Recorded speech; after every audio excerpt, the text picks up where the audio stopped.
Alors bonjour, merci d'être venu déjà tout d'abord.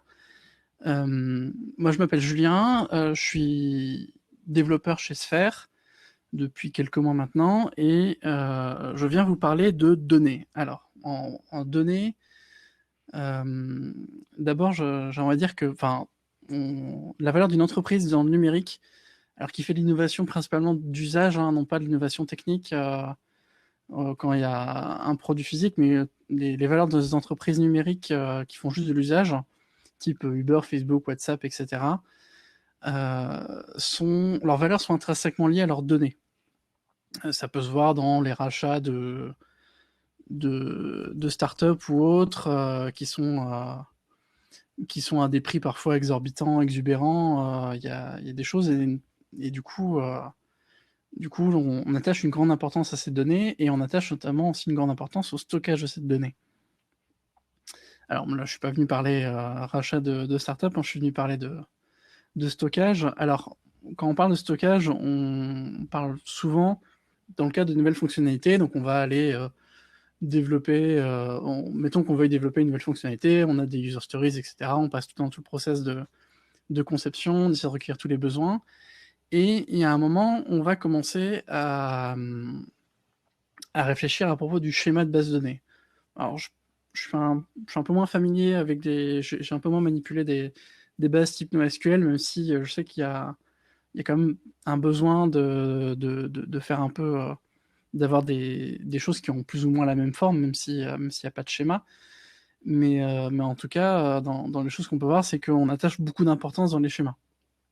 Et on passe pas mal de temps à réfléchir entre les DBA, si on a des DBA, dev backend, etc., sur comment on va modéliser une donnée, comment on va les stocker en base. Après, on se rend compte que au fur et à mesure du développement de la feature, il y a des nouvelles fonctionnalités, les besoins évoluent en fait. Soit on ajoute des nouvelles fonctionnalités, soit on veut rajouter plus d'analytics parce qu'on se rendait compte qu'il y avait des choses qu'on n'avait pas traquées au début et qu'on en a besoin pour voir si notre feature fonctionne. On veut ajouter des choses. On veut faire ce qu'on appelle du soft delete, c'est-à-dire que on veut pas supprimer de la donnée parce qu'on sait jamais, il y a peut-être un truc qui peut être utile à un moment. Du coup, on va faire ce qu'on appelle du soft delete, c'est-à-dire que on rajoute un booléen ou quelque chose en base pour dire la donnée a été supprimée et on l'affiche plus. Enfin voilà, donc il y a plein de besoins qui évoluent et le grand enjeu en termes de gestion de base de données, que ce soit côté DBA ou côté backend, ça va être de garder une donnée propre et exploitable. Le pire cauchemar qu'on puisse avoir, et c'est des choses quand, qui sont assez courantes en data science, en data mining, ça va être de la donnée avec plein de parasites, plein de bruit autour, et du coup on veut aller nettoyer la donnée. Alors on prend pas mal d'algo de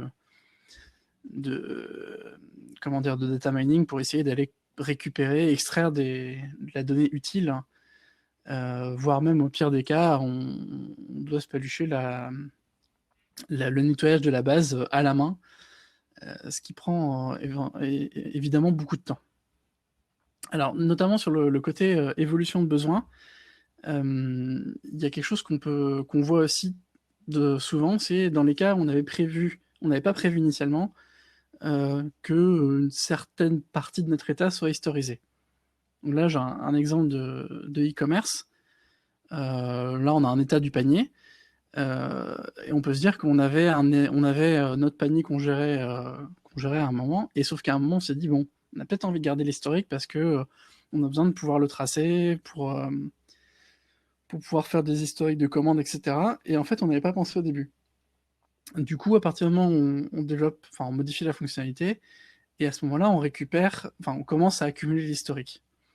Et là, c'est une des plus grosses hantises des développeurs, c'est de devoir rétroactivement faire des choses et se faire évoluer une feature qui a besoin de nouvelles, enfin qui a besoin de données, mais si on n'avait pas pensé avant à la stocker, bah, on se retrouve un peu avec une page blanche et puis on recommence de zéro. Ça, c'est quelque chose qui est un peu la hantise. Et alors, si on regarde un peu, on a notre état du coup ici, et on se rend compte que l'état il change au cours du temps. Donc on a notre commande qui passe de en cours, à payer, à livrer, etc.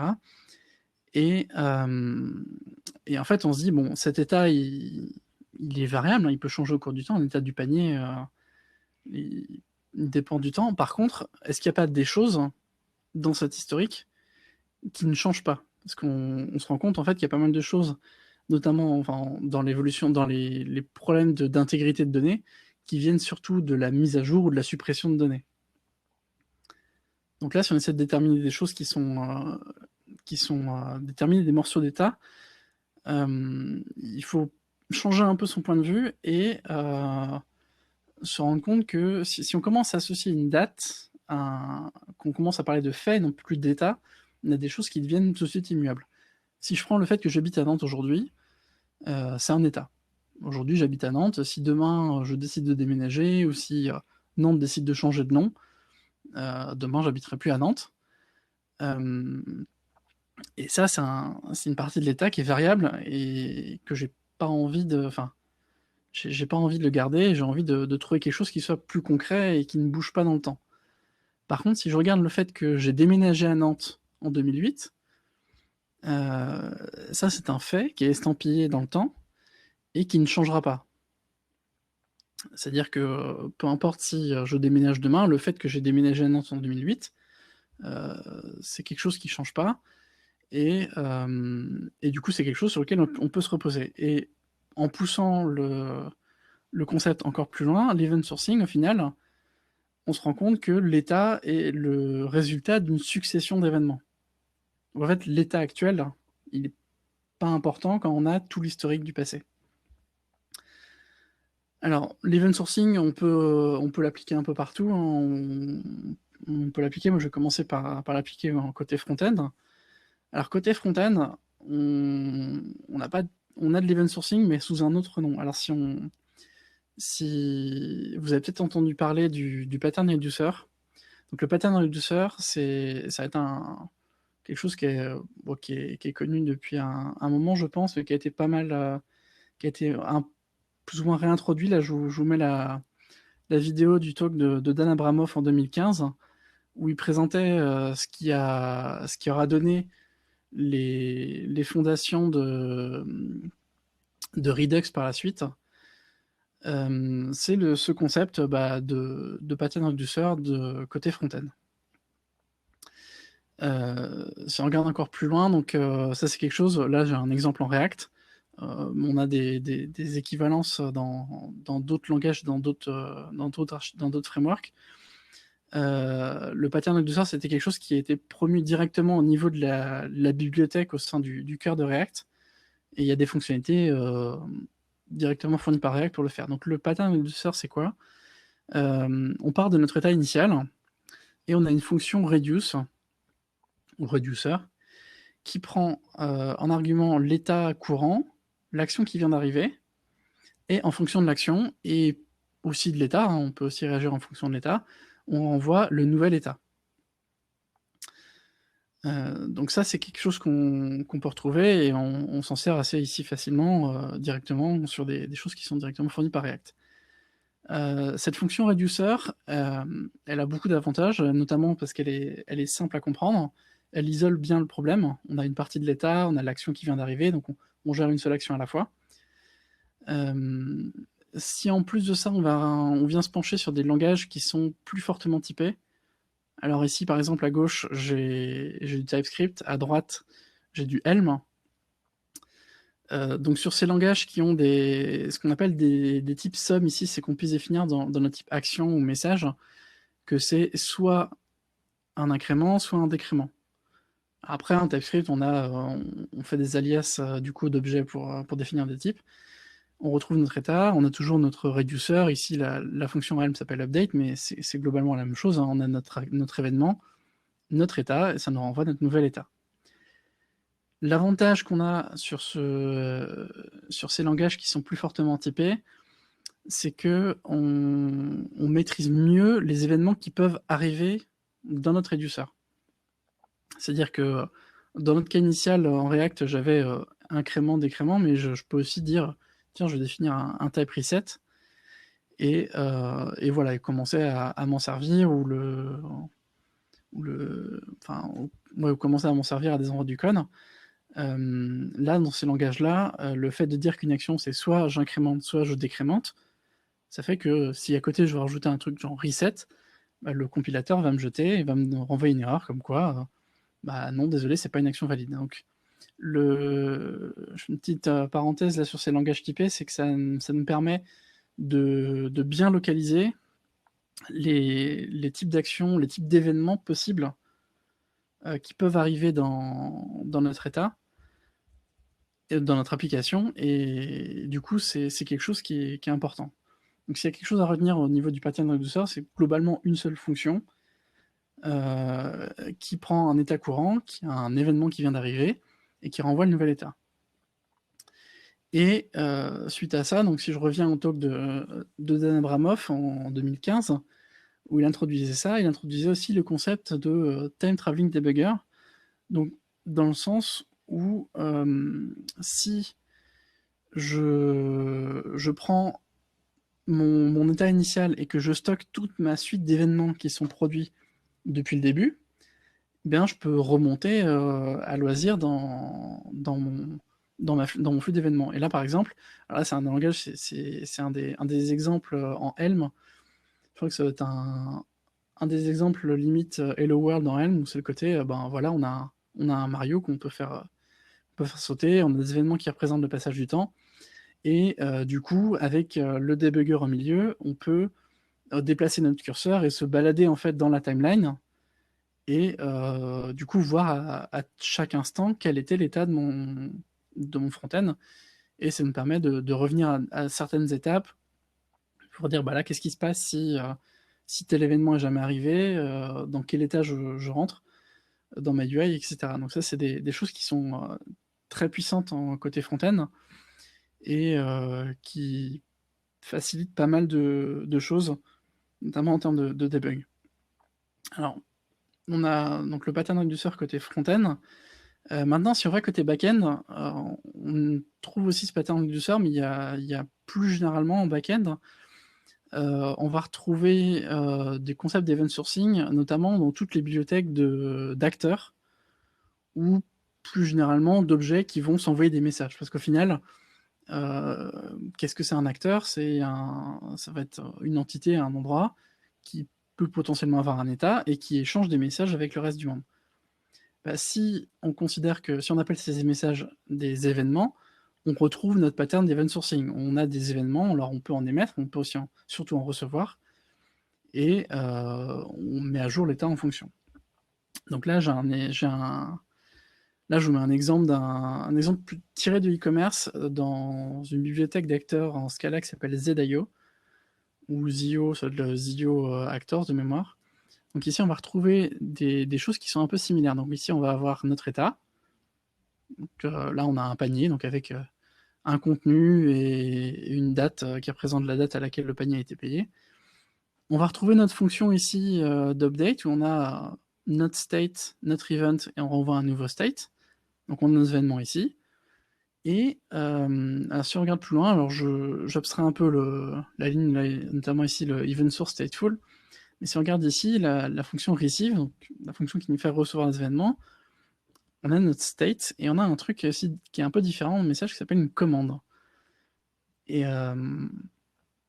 si c'est un peu bizarre, on va regarder un peu le type des commandes, et en fait on se rend compte qu'on a deux choses qui sont très similaires. D'un côté on a des commandes, ça c'est des choses qu'on définit nous-mêmes, hein. J'ai séparé l'exemple en plusieurs slides. Donc ici, on a une commande avec add item, remove item, checkout, get, etc.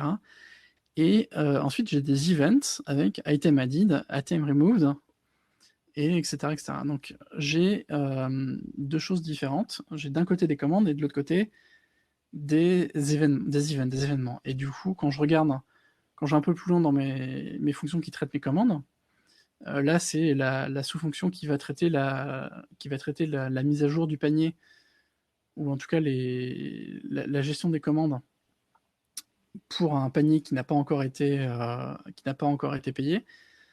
On se rend compte qu'en fait la commande ou le add item représente l'intention d'utilisateur, je veux ajouter un tel élément à mon panier et le système peut réagir ou pas en fonction, enfin peut décider de l'accepter ou pas. Là, par exemple, si j'essaie d'ajouter une quantité, négative à mon panier, bah, je vais me faire rejeter et du coup, le système va ignorer ma commande et va juste me dire: «Bah, non, désolé, tu peux pas parce que, tu peux pas rajouter un nombre négatif d'éléments dans ton panier». À d'autres moments, il peut aussi, dire que, bah, on est bon, on va persister du coup cet événement-là, comme quoi l'élément était ajouté avec une certaine quantité et on peut renvoyer à la suite en état, qui va être un résumé de notre panier. On a d'autres choses et enfin sur le get, on n'est pas obligé de faire, d'accepter ou refuser, on peut juste, laisser passer et puis, on a des actions qui ne déclenchent pas d'événements. Donc là, on sépare bien les deux, donc on voit bien qu'il y a une dualité entre le add item, qui représente la commande ou en tout cas l'intention de l'utilisateur de rajouter un élément dans le panier, et le item added, qui est le résultat de l'application de, de ce désir. En fait, on a bien pris en compte ça, on a bien pris en compte l'intention, on est OK avec ça, et on a rajouté un élément dans le panier. Et du coup, ça c'est quelque chose qu'on trouve souvent en event sourcing. C'est en plus cette séparation, donc en plus de la mise à jour de l'état à partir juste de l'événement et de l'état courant, on a aussi la gestion des commandes où à partir de l'état et d'une commande, on peut générer ou pas un certain nombre d'événements. Donc on peut déclencher un seul événement, comme on peut en déclencher plusieurs. Par exemple, si un traitement si le paiement d'un panier va déclencher la préparation d'une commande pour service logistique, on va également traiter la facture, on peut déclencher comme ça plusieurs événements, mais derrière, ils seront traités pardon, un par un avec notre fonction reducer. Donc ça, c'est quelque chose qu'on peut voir aussi dans le côté back-end. Dans les architectures event sourcing, on sépare ce côté commande, on valide ou pas, de la partie événement de ce qui s'est passé. Alors, donc là on a vu des choses côté front-end, on a vu des choses côté back-end. Maintenant, si on va se pencher un peu plus sur le côté base de données, pour faire de l'event sourcing, on peut commencer, on n'a pas besoin de base très fancy ou autre. On peut commencer avec du Broadview SQL. Donc du Broadview SQL sous une forme un peu différente de d'habitude, mais il suffit de créer par exemple une table événement. Donc ici, si on voulait stocker de l'event sourcing, en tout cas en Postgres, on pourrait créer une table event avec un type, parce que nos événements sont tous nommés, donc tant qu'à faire, autant promouvoir ce type, ce nom dans la structure, donc on sort la structure dans le type. On a un payload, un contenu, et on a un ID forcément pour identifier nos événements. Et là, alors comparé à ce que je recommande d'habitude, où d'habitude je vais plutôt dire éviter de mettre des entiers auto-incréments dans vos tables, préférez plutôt des ID générés type UID. Là, pour des événements en particulier, c'est important, enfin c'est utile, en tout cas, d'avoir un ID incrémental, parce que ça nous garantit un ordre derrière dans nos événements. Un des gros problèmes, et notamment si je reprends l'exemple, enfin si je prends là un exemple qui me vient en tête en termes qui porte parfois à confusion dans les relevés bancaires, on a souvent une date à laquelle on voit les lignes d'opération de débit ou de crédit qui arrivent, et on a aussi une date d'opération qui peut être différente de la date à laquelle l'opération, enfin on enregistre la commande ou l'événement, et parfois cette différence entre la date d'opération et la date à laquelle, enfin la date à laquelle ça a été rentré, la date où ça a été effectué, c'est parfois source d'incompréhension, de pourquoi je me retrouve à découvert, jamais été à découvert. Mais si on réordonne les éléments dans les ordres où ils sont appliqués, on se rend compte que à un instant T, on était à découvert et du coup, on a des pénalités, des adjus, etc. Donc c'est important d'être capable en tout cas d'ordonner nos événements suivant un ordre qui ne change pas. Après ça n'empêche qu'on peut toujours rajouter une date, Et enfin, les méta. Alors, il y a pas mal de choses qu'on peut stocker dans les méta. Moi, ce que je recommanderais, ce serait de stocker des choses qui sont un peu autour du contexte qui a généré l'événement. Donc, ça peut être par exemple la version de l'application. Ça peut être des versions d'un certain algorithme de calcul. Si par exemple, si je reprends mon cas d'e-commerce, j'avais un mécanisme assez complexe de calcul de promotion dans un panier et le mécanisme peut évoluer parce que on décide d'appliquer des promotions automatiquement ou pas, ou en fait on se rend compte que on avait une quantité qu'on avait ou que ça s'applique pas à certains produits, etc.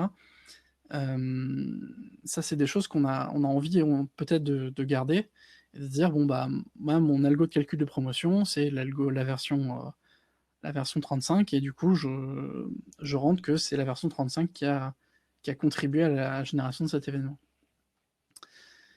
Enfin, un dernier truc qui est important dans l'event sourcing, comme je disais, on ne modifie pas les événements, on ne les supprime pas. Donc, tant qu'à faire, on se prémunit de choses, on révoque les droits d'update et de delete dans cette table, on fait que de l'insertion et que de la lecture. Alors après, si jamais on veut reconstruire notre état, il faudrait reparcourir toute cette table depuis le début. Alors, potentiellement ici en utilisant des curseurs ou autres, en utilisant des curseurs, et on vient rejouer tous les événements et on réapplique notre fameuse fonction qui, à partir de notre état initial et de l'événement, on voit le nouvel état. Donc là, on va rejouer le passé et on peut reconstruire notre état. Ça, c'est quelque chose qui peut être un peu complexe à faire en Postgres. Enfin, c'est pas évident. Le système est conçu pour faire d'autres choses qui sont plutôt conçu pour faire d'autres choses. Rien n'empêche d'avoir cette table-là à côté et de garder nos ensembles de tables qui stockent, elles, l'état sous une forme qui est plus facilement consommable.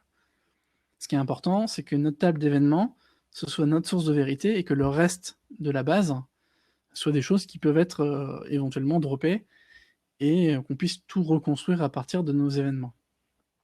Donc ça, c'est un des points fondamentaux en event sourcing, hein, c'est le fait que c'est les événements qui font foi, et l'état qu'on pourra avoir derrière, mais c'est quelque chose qui peut bouger. Si on change notre état initial, il y a des choses qui peuvent changer, donc l'état est jetable, mais les événements ne le sont pas. Alors si on veut aller un peu plus loin dans l'event sourcing, je recommanderais plutôt des bases qui sont conçues pour ça. Donc par exemple, là j'ai beaucoup travaillé par le passé avec une base qui s'appelle Event Store, qui est une base de données streaming et qui est faite pour l'event sourcing. Donc le côté streaming, c'est quoi? C'est qu'on a une API qui est limitée en fait pour interagir avec la base. Là où en PG ou même dans les bases NoSQL, on pourra avoir notre traditionnel CRUD, hein, j'insère, je modifie, je delete, etc. En Event Store, on peut faire principalement deux choses. On peut ajouter des événements dans des streams. Donc là, mon événement, si je prends la structure, je vais avoir un événement qui a une forme similaire à ce qu'on avait déclaré en PG. Hein. J'ai un ID, alors ici j'ai un UID. Là, j'ai un événement, il a un nom, c'est son type, et il a un payload. Alors après, on peut, du coup, on rajoute cet événement-là et on a des révisions. Donc là, c'est une des choses qui fait qu'on peut avoir un UID en termes d'ID d'un autre événement, c'est que Event Store, dans ses streams, va mettre un numéro de révision, qui est lui un entier auto-incrémental. Et à partir du moment où un événement a été pris en compte, et où l'écriture serait garantie, on a un numéro de révision, et on sait que si je rejoue mon événement, mon stream, à partir de cette révision, de la révision temps, je suis sûr que mon événement a été pris en compte. Donc ça, c'est pour créer. Donc on pousse des événements dans la base. Et ensuite, si on veut lire des choses de la base, eh bien, on peut pas juste aller lire l'événement numéro 5. Ce qu'on fait, c'est qu'on va lire un stream. Et on va rejouer une série d'événements. Donc ici, on prend un stream et on peut aller alors soit dans un sens ou dans l'autre. On peut partir de là où on veut et on va rejouer comme ça tous les événements qui sont présents dans le stream. Donc ça, c'est des choses qui sont très focus sur l'event sourcing. Rien n'empêche, comme je disais tout à l'heure, d'avoir une base Postgres à côté, hein, qui représente l'état sous une forme qui est plus facilement digeste, on va dire, ou plus facile à requêter. Hein. Donc voilà, donc si je devais résumer pas mal d'avantages côté event sourcing, le premier avantage que je vois, c'est un côté analyse. Le côté analyse, parce que nos événements, qui sont, je vous rappelle, assez petits et qui ne bougent pas, nous fournissent une information très grande sur l'historique de notre application, et ça nous permet de faire de l'analyse à plusieurs points. Premièrement, ça m'est déjà arrivé de faire de l'analyse du déploiement d'une feature qu'on n'avait pas spécialement instrumentée au moment où on l'avait écrite, hein, on n'a pas mis d'analytics ou autre, mais plusieurs mois après, je suis revenu sur les événements, j'ai rejoué, j'ai fait un petit algo de calcul qui va calculer des statistiques sur le déploiement de la feature, hein, par exemple, est-ce qu'elle a été utilisée, par qui sont les early adopters, donc les personnes qui pourraient potentiellement se transformer en ambassadeurs, quelles sont les personnes qui sont rouées sur la feature, mais qui ont fait un truc et puis après qui l'ont laissé tomber. Il y a peut-être des gens qui seraient frustrés là-dessus. Et ça, c'est des choses que j'ai pu faire plusieurs mois après, et sans avoir prévu dès le début comment j'analyserais ce déploiement-là. Une autre facilité qu'on peut avoir en termes d'analyse, étant donné que nos événements, si on les timestamp, on peut décider d'arrêter de jouer nos événements à partir à une certaine date. Par exemple, si je crois qu'il y a un exemple comme ça d'une néobanque au Brésil, où ils gèrent leur base au niveau event sourcing. Enfin, ils gèrent une base qui est conçue pour, et du coup, ils peuvent se mettre dans un état. Donc, qu'est-ce qui s'était passé il y a 3 jours, dans quel état ma base était. Et du coup, ça nous permet de revenir dans le passé, littéralement de revenir dans le passé, et de dire, bon, bah voilà, il y a une semaine, on a eu un gros bug, qu'est-ce qui s'est passé, donc dans quel état mon application était, et pourquoi j'ai des données un peu bizarres après. Donc ça, c'est quelque chose qui est très fort qui est très puissant en tout cas en termes d'analyse, qui est garanti, j'ai envie de dire presque gratuitement par l'event sourcing.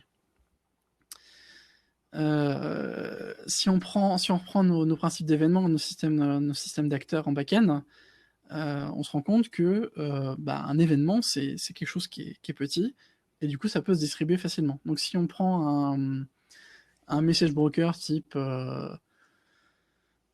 Pulsar, Kafka, RabbitMQ ou autre, on se rend compte qu'on peut on peut envoyer des événements dans le message broker, et on peut les répartir, on peut envoyer ces événements-là à différents sous-systèmes pour faire des traitements différents. Par exemple, et c'est là ce qu'on va appeler, en général, on va appeler ça en event sourcing une projection, c'est que du coup, certains événements vont déclencher d'autres choses. Et on va avoir une certaine vue. Donc si par exemple, je reprends là mon cas de e-commerce, j'ai mon event stream ici avec mes événements, et en dessous, pour, je sais pas, le document de la facture, je vais avoir une certaine vue de ces événements-là. Par exemple, je vais rajouter un élément dans mon panier, je viens de créer je crée mon panier, et bien, je vais commencer à créer ma facture, par exemple. Et j'ai mon document comptable qui commence à être créé, j'ai mon brouillon, je rajoute des éléments, ça le met à jour, etc. Et quand je paye, ça affiche le panier. Donc ça, c'est une certaine vue de tous les événements qui sont passés dans le panier. Et moi, ce qui m'intéresse, c'est juste les éléments qui sont ajoutés et supprimés, le fait qu'il y ait eu d'autres trucs entre-temps, que j'ai sauvegardé mon panier, que je l'ai repris sur un autre endroit, c'est pas quelque chose qui est utile pour la facture. Donc là, ça, c'est des choses, et ça peut se répartir dans des systèmes distribués où on a des services différents. On peut imaginer un service pour la compta, un service pour logistique, pour la gestion des stocks et l'expédition des commandes. Enfin, là, on a pas mal de choses. Ce qui est important, c'est qu'on a notre event store unique central et on a notre flux unique d'événements et on peut le rejouer à partir de ça. Un autre avantage que je vois, et ça m'a vraiment surpris le jour où je m'en suis servi la première fois, c'est le fait de pouvoir corriger des bugs et littéralement de pouvoir corriger des bugs a posteriori. Donc si nos événements sont bien le reflet d'une intention et qu'ils reflètent une intention, une vraie action physique, ça peut être une commande ou autre, je peux modifier ma façon de reconstruire mon état.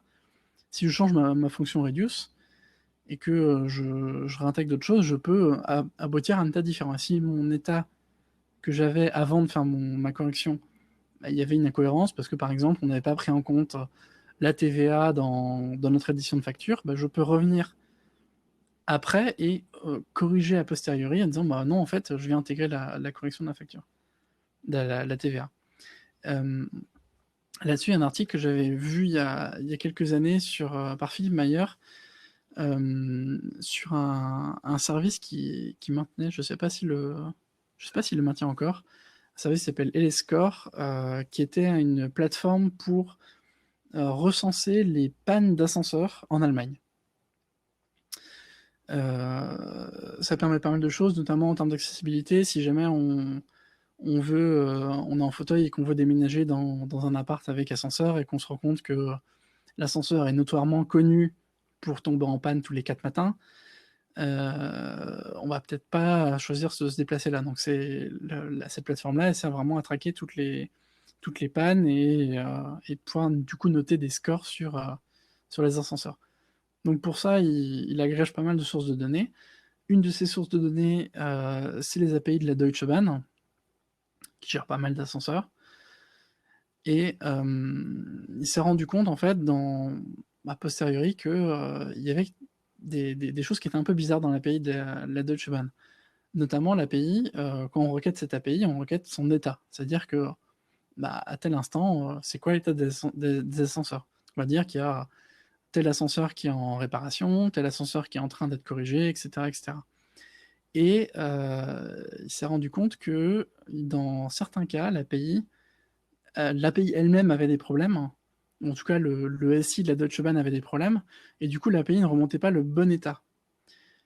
Alors, comme il avait stocké, il avait utilisé l'event sourcing pour stocker ces événements en interne, ce qu'il a pu faire, c'est qu'il a pu analyser les différents événements et se rend compte que, bah, à un instant, on est passé de, mettons, je sais pas, 300 pannes à la moitié, ou ça a été multiplié par 2, ou que sais-je encore, mais en fait, il a pu utiliser des algorithmes statistiques pour analyser les évolutions dans les nombres de pannes, et il a pu corréler ça après à des moments où l'API annonçait qu'elle avait des problèmes et que du coup, il voyait dans son pattern, là j'ai un pic j'ai trop d'ascenseurs qui sont en panne d'un coup, j'en ai trop qui sont revenus d'un coup, etc. Donc ça, il a pu corriger a posteriori et corriger littéralement l'histoire grâce à de l'event sourcing. Voilà, donc ça c'est des choses qui sont des gros avantages en termes d'event sourcing, en termes d'analyse et d'introspection. Là-dessus, j'ai aussi pas mal de patterns à vous partager. Alors, je dis moi, il y a aussi Mathias Verres, donc qui a un article de blog qui fait aussi des formations autour d'architecture distribuée et de domain-driven design. Et dans son blog, il y a notamment pas mal de patterns qui sont des patterns appliqués à l'event sourcing. Le premier, par exemple, c'est le suivi de décision. Si je reprends notre exemple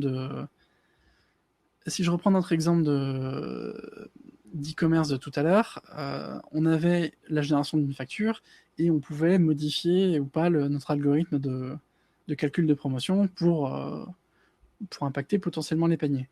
Sauf que quand on modifie cet algorithme, on a envie de pouvoir impacter seulement les paniers futurs. On n'a pas envie de changer les paniers qui étaient passés. Donc pour ça, on a plusieurs choses possibles.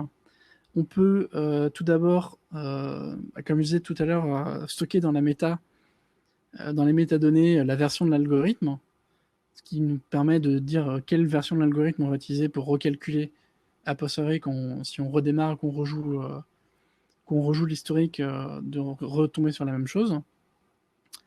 On peut également, alors ça c'est bien si on a mis les méta, mais si on n'a pas pensé à mettre les versions de l'algorithme dans les méta, bah, ce qu'on peut faire, c'est qu'on peut promouvoir pardon, les changements de version de l'algorithme dans le modèle et dire bah, voilà, j'ai un événement, j'ai changé l'algorithme de calcul des promotions. Ou on peut aussi, et dans le cas de l'event sourcing, je pense que c'est intéressant, enfin, dans le cas du e-commerce, c'est intéressant, faire un événement de résumé. On va reprendre l'état du panier qu'on avait à l'époque et rebalancer ça dans un seul événement. Alors dans le cas, il n'y a pas de règle d'or, hein, il y a plusieurs variantes possibles. Dans ce cas, problème de e-commerce, je pencherais sur ce type d'événement où on vient remettre le résumé, dans le sens où le paiement de la génération de la facture et le paiement de la commande, c'est quelque chose qui a aussi du sens en termes comptables. Et quelque part, il y a un peu de domaine là-dedans, en mode, bah, je génère une facture, j'ai besoin d'avoir l'état de la facture et de pas me baser sur des trucs sur lesquels je pourrais changer et revenir en arrière sur des calculs. Au moins, si l'état de mon panier et des prix est directement dans mon événement d'invoice, bah, je suis sûr que je vais retomber toujours sur la même chose. Donc ça, c'est des choses aussi. Un deuxième pattern aussi qu'on peut avoir en ces temps de RGPD et de droit à l'oubli, c'est le problème des données personnelles dans la base. Tout comme je disais tout à l'heure, l'event sourcing, on ne modifie pas, en event sourcing, on ne modifie pas le passé, c'est des choses qui sont passées, mais du coup, qu'est-ce qui se passe si notre passé contient des données personnelles? Ici, j'ai un exemple de client avec un ensemble de données personnelles sur ce client-là. Bah, comment je fais? Un des exemples, c'est un autre pattern aussi qui est toujours tiré du blog de Mathias, de séparer l'événement en deux. Alors pour ça, on a besoin du coup d'une deuxième base, hein, mais dans l'idée, la partie event sourcing, la partie event store va juste garder l'événement en soi et les métadonnées sont, enfin les données personnelles, pardon, sont déportées dans une autre base qui elle peut être modifiée. Ça peut être un exemple aussi, sans avoir besoin de réécrire les événements pour aller manuellement enfin pas manuellement, mais sans avoir à réécrire le passé pour venir censurer les événements qui contiennent des données personnelles. Ça nous permet, si on les déporte à côté, de garder un endroit où on peut se permettre d'anonymiser les données ou en tout cas de les modifier. Mais il faut faire attention à bien, parce qu'on a introduit un couplage entre une base event sourcée d'un côté et une base qui peut évoluer d'une autre. Mais dans le cas des données personnelles, je pense que c'est un compromis qui peut être intéressant. Notamment, en plus, on pourrait restreindre les accès à cette deuxième base de données personnelle et l'auditer, etc. Et on pourrait aussi diminuer la charge en termes de traçabilité de la donnée. Donc voilà, donc ça il y a pas mal de choses. Si je devais résumer l'event sourcing, pour avoir travaillé avec pendant des années, c'est beaucoup d'avantages. C'est très flexible, il y a beaucoup de capacité d'analyse, on n'a pas besoin de réfléchir pendant des heures et des jours à comment on fait notre modèle de données et est-ce qu'on a bien pensé à tous nos use cases. Tant qu'on arrive à déclarer un petit ensemble d'événements, on peut très facilement refactorer complètement notre application, changer complètement la façon dont on gère l'état en interne. Tant qu'on a des événements, on peut toujours rejouer le passé. Si je devais lister des inconvénients, les premiers, c'est en termes de stockage, en termes de temps de warm-up, parce que bah, rejouer les événements, déjà, ça prend plus de place sur le disque. Alors, on pourrait dire qu'aujourd'hui, l'espace disque, c'est pas nécessairement quelque chose qui est qui coûtent très cher aujourd'hui. Heu, on peut avoir, on a des temps de warm-up, donc les temps de warm-up, c'est les temps où, bah, du coup, on prend notre fonction qui, calcule notre nouvel état, on la fait passer sur tous les événements. Ça peut prendre un peu de temps. En soi, je s il y a plusieurs choses qu'on peut qu'on peut opposer à ça, hein. Pour accélérer le warm-up, déjà on peut, ce qu'on peut faire, c'est qu'on peut prendre des snapshots de notre état, les sauvegarder, dire: «Bah, voilà, ça c'était, mon état à l'instant T et quand je démarre mon application après, bah, je redémarre de ce snapshot-là et je rejoue que les événements qui sont passés depuis». Mais même en ça, enfin, mais dans tous les cas, le snapshot, c'est une optimisation, hein, faut pas le voir comme, quelque chose qui est important. Enfin, c'est important, mais le snapshot est jetable, hein, toujours. Ce qui est important, c'est de rejouer notre passé d'événements et c'est ça qui va garantir, notre source de vérité. La mémoire immuable, ça peut être un autre problème aussi, hein, comme je disais sur les problèmes d'RGPD et cetera.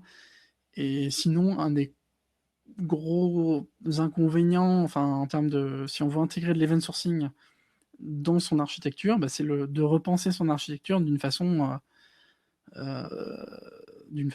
on a des événements qui arrivent et on réagit en fonction et en fonction des applications, ça peut avoir des implications sur, le design qui peut évoluer et qui peut être aussi plus ou moins important. Voilà, merci beaucoup, merci d'avoir suivi jusque-là.